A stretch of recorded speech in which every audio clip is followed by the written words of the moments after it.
Our people, the climate army, the world, the planet, needs our actions now, not next year, not in the next decade. Thank you.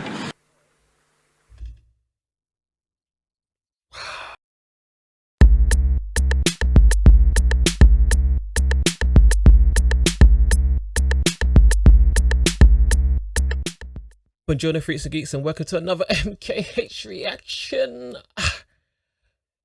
And today I've been in a bit of a muddle. So first of all, I was going to react to the new Morbius trailer, and for those that don't know, he is a vampire dude from the Spider-Man Rogues Gallery, and this has been produced by Sony and Columbia Pictures. But I thought to myself, like, there's no way I'll be able to concentrate on a trailer when I'm trying to, like, I don't know, prevent the boner in my pants from looking into the dreamy eyes of Jared Leto. So I put that to one side, and then there was a story that came out that Chris Pratt was offered another role in Hollywood. Like, he's going to be the voice of Garfield. I mean, is there not a role that this guy is not taking at the moment? Like, he seems to be the only actor that's coming out smelling of roses during this pandemic. And it occurred to me that the reaction to that would be very short, because for those that don't know, Chris Pratt is a right-wing conservative. Well, no, a right-wing Christian, and most probably conservative. So it goes without saying that this guy went about sacrificing at least 17 different abortion doctors for him to be in the position he is right now, because every other right-wing conservative Christian in Hollywood has been pushed to one side. Even Kevin Sorbo, is his name Kevin Sorbo? Kevin Sorbo from Hercules, the Adventures of Hercules, has been relegated to making just weird Christian films now. So it's odd that Chris Pratt is the last Christian standing. Anyway, with that being said, I have finally landed on a very important speech from the COP26.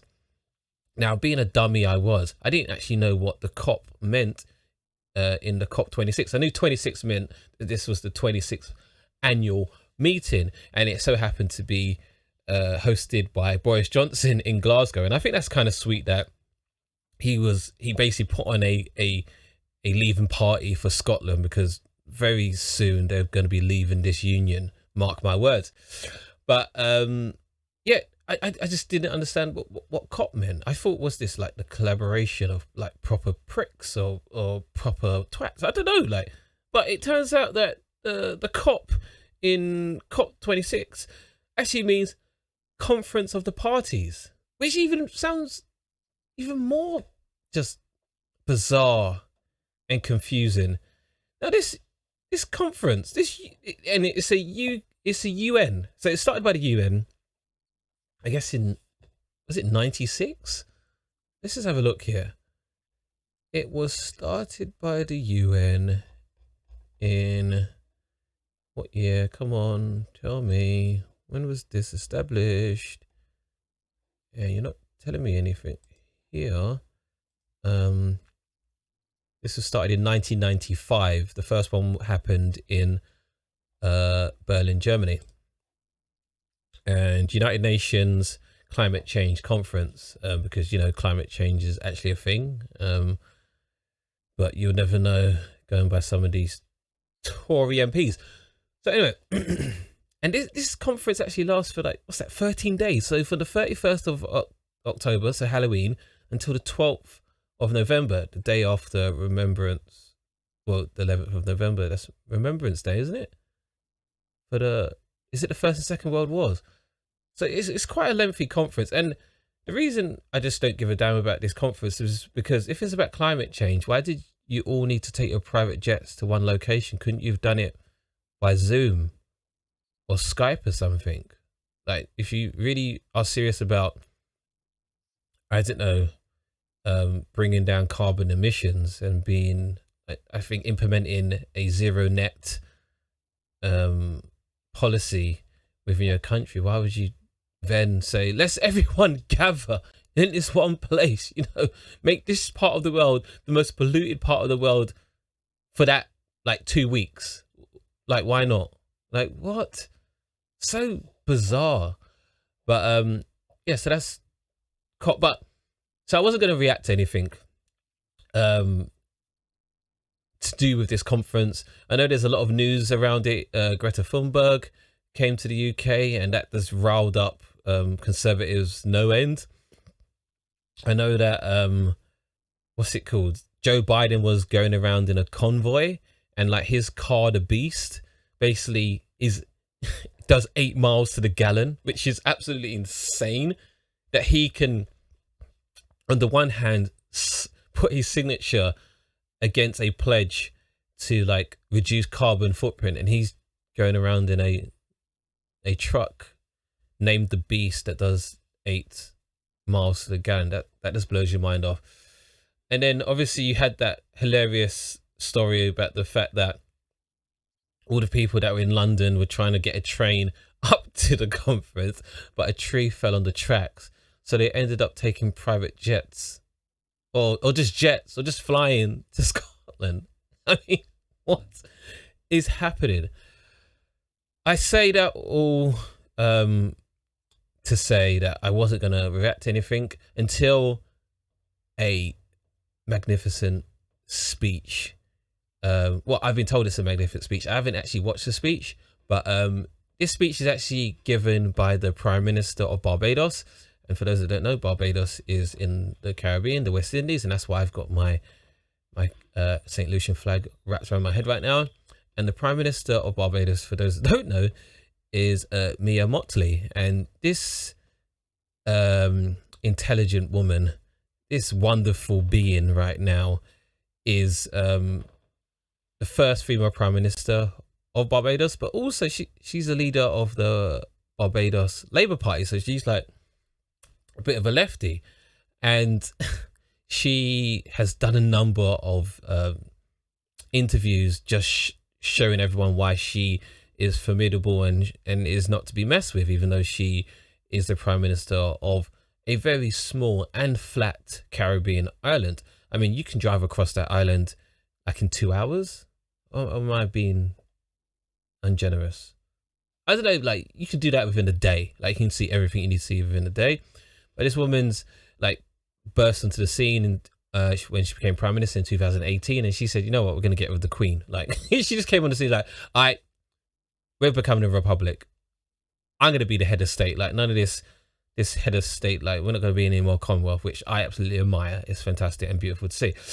But she was one of the openers, like at this conference, because like I said, this conference goes on until the 12th of November, and I'm actually recording this video on the what's the date today? It's like the 2nd of November. So like she's a proper opener, like cold opener, like, and I'm guessing that's because like she's one of the smaller countries with the lowest GDPs on the face of the planet. But let's see if this speech smacks as much as everyone has been raving on about. I will leave a link to this video down below, and before I press play, please don't forget to like and subscribe and check out all the other stuff I'm doing, which will be listed in the description below, i.e. I'm talking about my Patreon and the Discord. Like, get on there, like let's build something.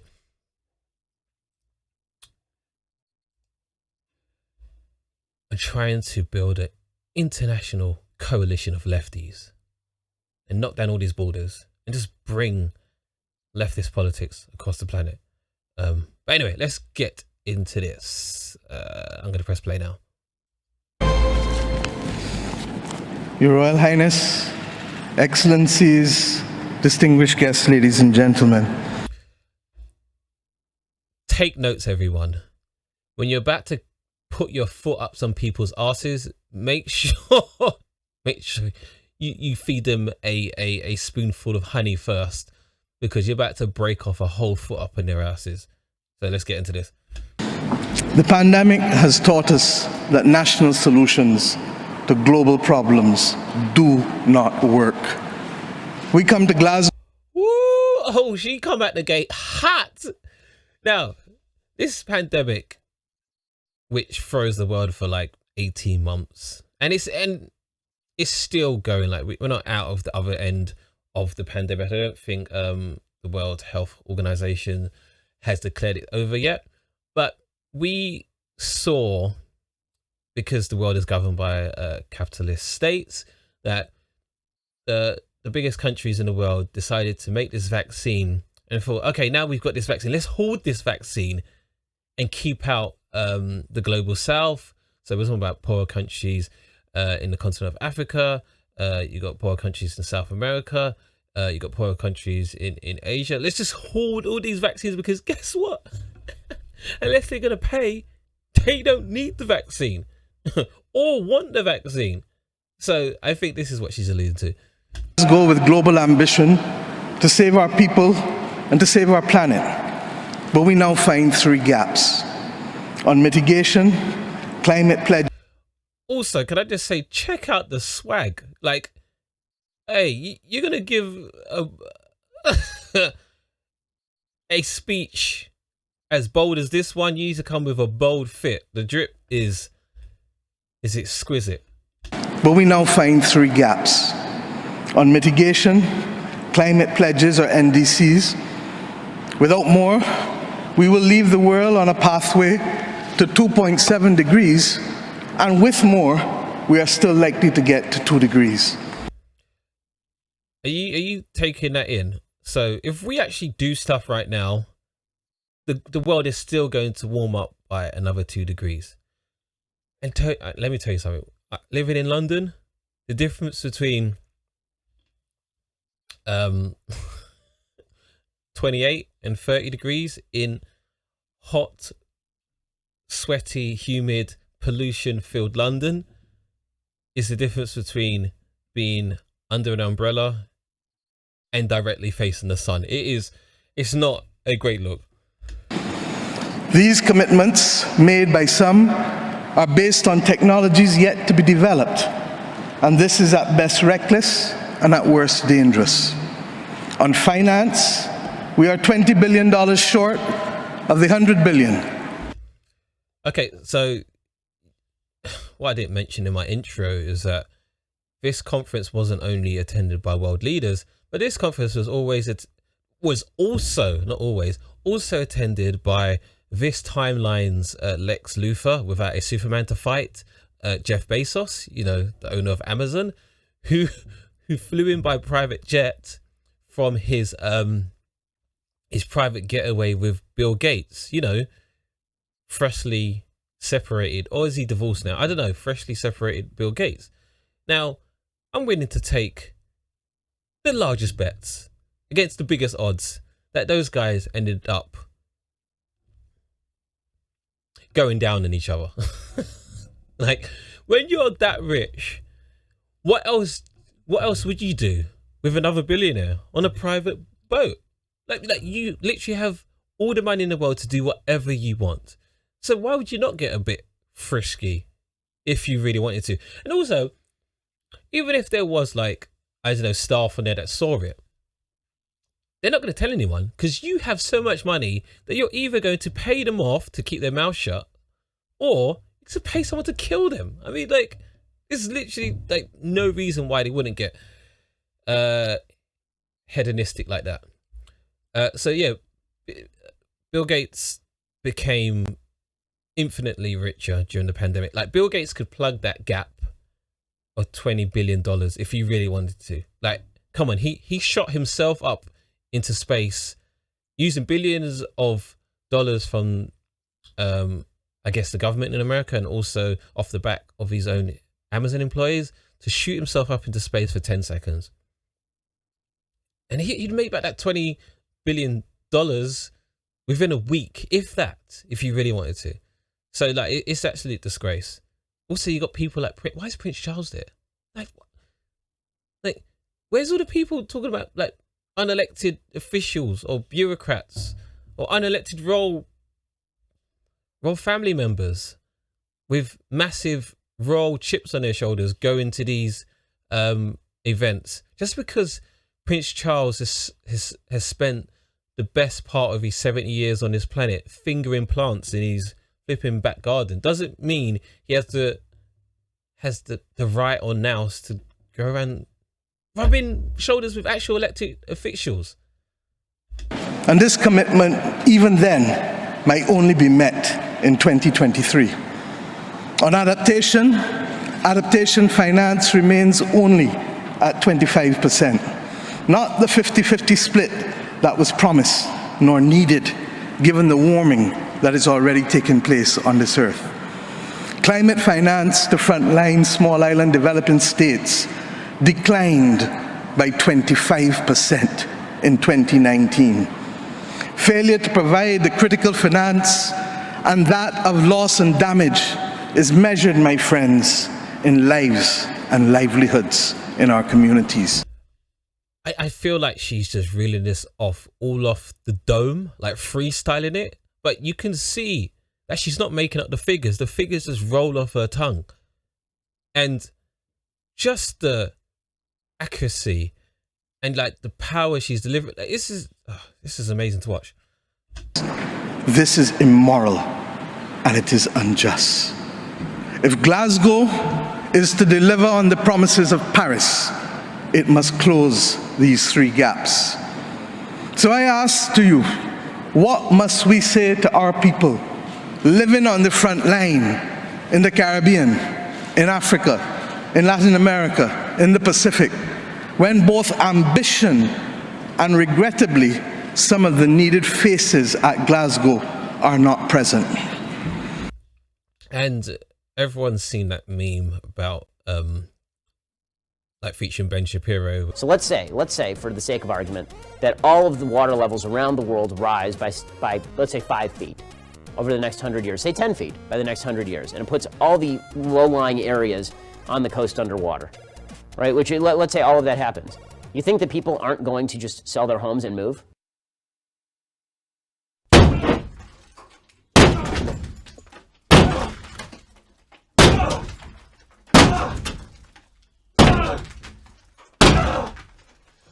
Just one small problem. Sell their houses to who, Ben? Fucking... Now, when we see sea levels rise, the first people to be affected by this will be the people of the Caribbean that have they're closer to sea level than anyone else.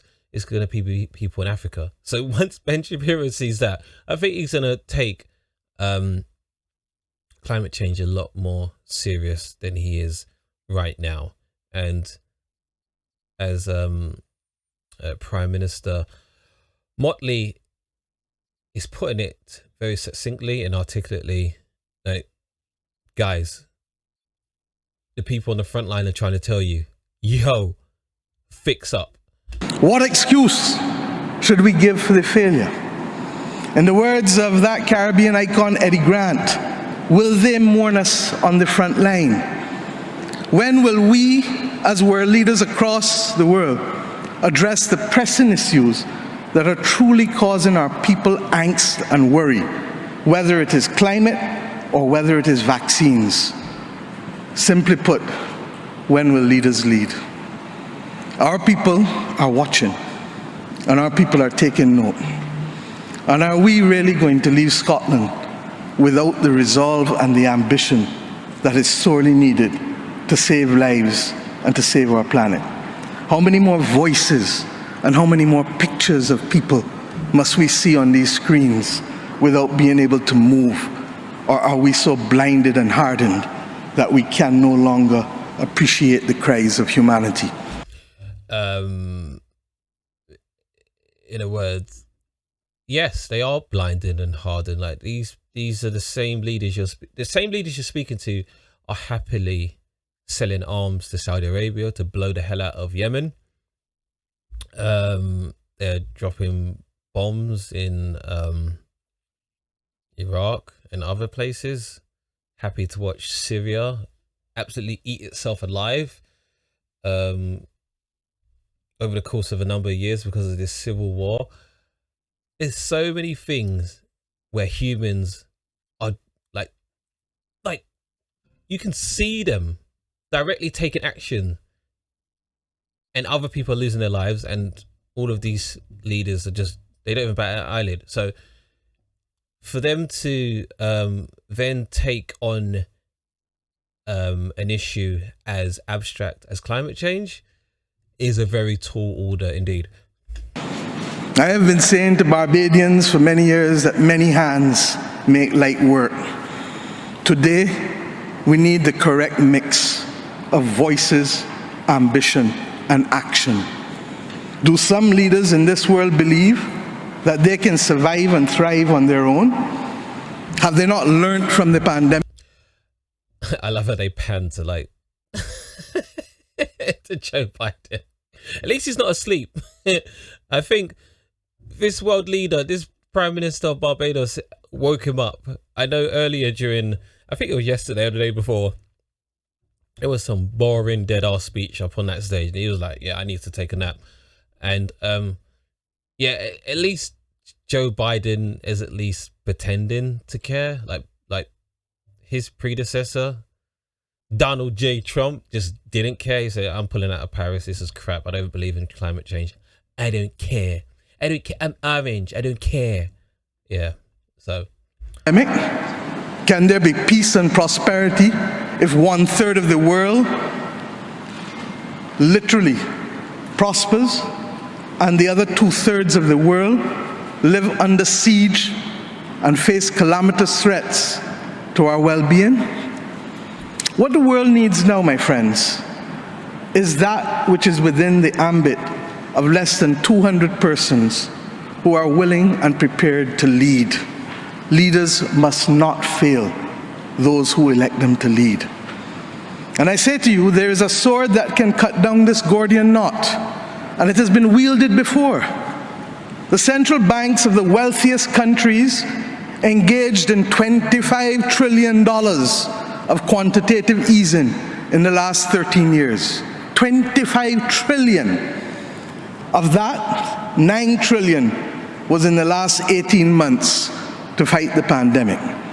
Had we used that 25 trillion to purchase bonds, to finance the energy transition, or the transition of how we eat, or how we move ourselves in transport. And such a important point. It's all down to what is the priorities of whoever's in power, and who, more importantly, who they're in debt to. And a lot of these politicians, sadly, are in the pockets of oil companies. Oil companies are spending vast amount of money to stop the move to electric cars, but also using renewable energy. And billionaires, they don't want their lifestyles curtailed. They don't want us. So a great policy would be, because I think it's already been boiled out in the facts that the biggest polluters are private jet owners, or private jet users, shall we say. And a simple policy would be to tax them more. Every time you take a private flight, this is how much you're going to pay. Like, millionaires and billionaires don't want that. It's just, We would now today be reaching that 1.5 degrees limit that is so vital to us. I say to you today in Glasgow that an annual increase in the SDRs of $500 billion a year for 20 years, put in a trust to finance the transition, is the real gap, Secretary General, that we need to close, not the 50 billion being proposed for adaptation. And if 500 billion sounds big to you, guess what? It is just 2% of the 25 trillion. This is the sword. Why pan to this guy? I never want to hear another speech from this guy. After watching what Prime Minister Mia Mottley is laying down right now, I don't need to hear another word from this individual who's probably thinking about how much gravy he can put on his potatoes when he goes for his evening dinner. We need to wield. All right. What was he doing? He's like, I think I understand what she's saying. Yes, I think I do, but I'm not sure. I'm going to speak to the wife later and make sure I understood as she understood about what Miss Mottley was saying. I don't know. Let's rewind this guy. Guess what? It is just 2% of the 25 trillion. This is the sword we need to wield. Our excitement 1 hour into this event is far less than it was 6 months ago leading up to this event. Can we, with those voices and these speeches from Sir David and others, find it within ourselves to get the resolve to bring Glasgow back on track? Or do we leave today believing that it was a failure before it starts? Also, why is Boris Johnson not wearing a mask when he's sitting next to a national treasure like David Attenborough? Is he trying to kill him or something? Where's your facial covering, sir? We know you've had COVID before, and there's evidence to show you can be reinfected with COVID. Stop. Why are you sitting so close to David Attenborough? Like, you sack of elephant semen. Or do we leave today believing that it was a failure before it starts? Our world, my friends, stands at a fork in the road. One no less significant than when the United Nations was formed in 1945. But then, the majority of our countries here did not exist. We exist now. The difference is we want to exist 100 years from now. Do you know how powerful that is? So when the UN was established, Barbados wasn't an independent country. It was still under the guise of the UK Crown, and she's saying we want to exist in the future. Like, we're telling you right now, this is a real thing. Like, we know there's people in America that go on this, and people in the UK that don't believe. They really don't believe that climate change is a real thing, and it's fine for them because they are insulated in one of the richest countries on the face of the planet. But there are countries out there that are screaming out for help. We need decisions now, and just because you don't see us doesn't mean we don't matter, and we want to. This is powerful stuff. And if our existence is to mean anything, then we must act in the interests of all of our people who are dependent on us. And if we don't, we will allow the path of greed and selfishness to sow the seeds of our common destruction. That's basically capitalism. Capitalism, like, just summed up in a nice little one-liner. The leaders of today, not 2030, not 2050, must make this choice. It is in our hands, and our people and our planet need it more than ever. We can work with who is ready to go, because the train is ready to leave. And those who are not yet ready, we need to continue to ring circle and to remind them that their people, not our people, but their citizens, need them to get on board as soon as possible. Code red to the G7 countries. Code red to the G20. Earth to COP, that's what it said. Earth to COP. For those who have eyes to see, for those who have ears to listen, and for those who have a heart to feel, 1.5 is what we need to survive. 2 degrees, yes, SG, is a death sentence for the people of Antigua and Barbuda, for the people of the Maldives, for the people of Dominica and Fiji, for the people of Kenya and Mozambique, and yes, for the people of... That's kind of wild, like, that they found the Maldives representative and said, yo, is this true, my G? Are you gonna be dead soon? Come on, man, that's wild. For the people of the Maldives, for the people of Dominica and Fiji, for the people of Kenya and Mozambique, and yes, for the people of Samoa and Barbados. We do not want that dreaded death sentence. And we've come here today to say, try harder, because our people, the climate army, the world, the planet, needs our actions now, not next year, not in the next decade. Thank you.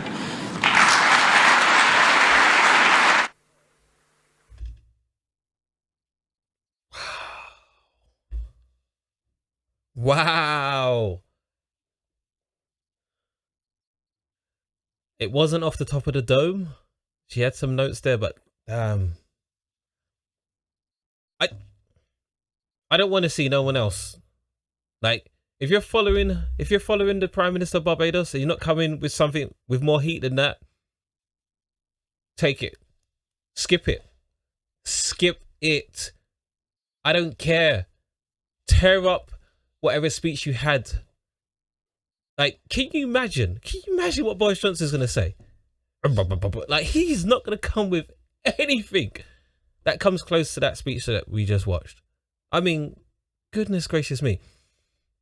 I mean, if Boris Johnson was, I don't know, had a quarter of the integrity of Prime Minister Mia Mottley, I'd probably vote for him. Actually, not even this Boris Johnson. If the Liberal 2008 Boris Johnson, who became London Mayor twice in a row, if he had a quarter of the integrity of what Mia Mottley just showed, I would have voted for him back then. But I didn't. Because God knows what Boris Johnson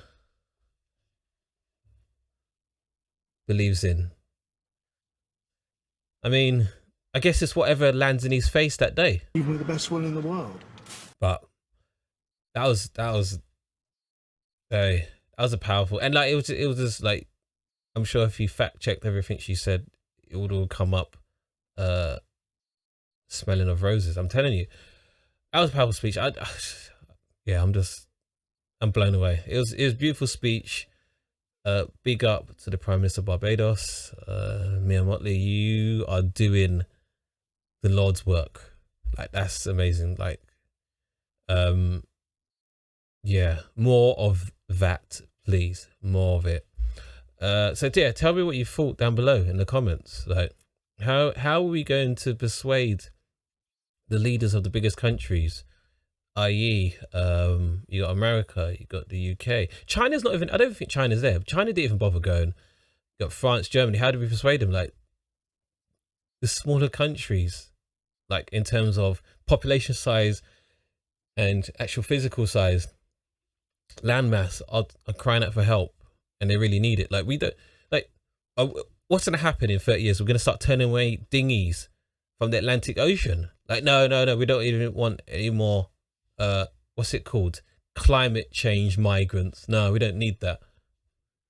Don't need any climate change refugees. Is that what we're going to start saying in the UK in 30 years? Like, yeah, tell me down below what you thought of the video, what can be done, and yeah, don't forget to like and subscribe. I will see you next time. Bye-bye.